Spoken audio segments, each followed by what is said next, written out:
టీడీపీలో జరుగుతున్న పరిణామాలపై మాజీ ఎమ్మెల్యే మండలి బుద్ధప్రసాద్ ఆవేదన వ్యక్తం చేశారు. అవనిగడ్డ టికెట్ తనకే వస్తుందని ఆశపడ్డ బుద్ధప్రసాద్ పొత్తులో సీటు జనసేనకు కేటాయించే అవకాశం ఉండటంతో అప్సెట్ అయ్యారు. కొన్ని రోజులుగా పార్టీ మారుతున్నారని ప్రచారం చేస్తున్నారని, కండువాలు మార్చే అలవాటు తనకు లేదన్నారు.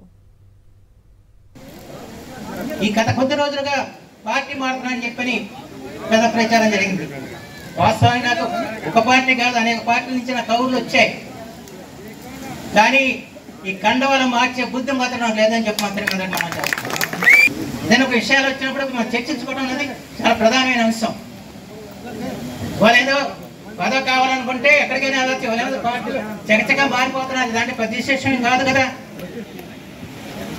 వాళ్ళ పార్టీలో ఉన్నవాడికి దిక్కు లేదు, కానీ బయట నుంచి వచ్చేటప్పుడు మాత్రం ప్రకటన జరుగుతుంది. అందరూ చూస్తూనే ఉన్నారు కదా. మన జిల్లాలో మన పార్టీ కూడా పార్టీలో కండువా కప్పి చేర్చుకోకుండానే టికెట్లు ప్రకటించేశారు.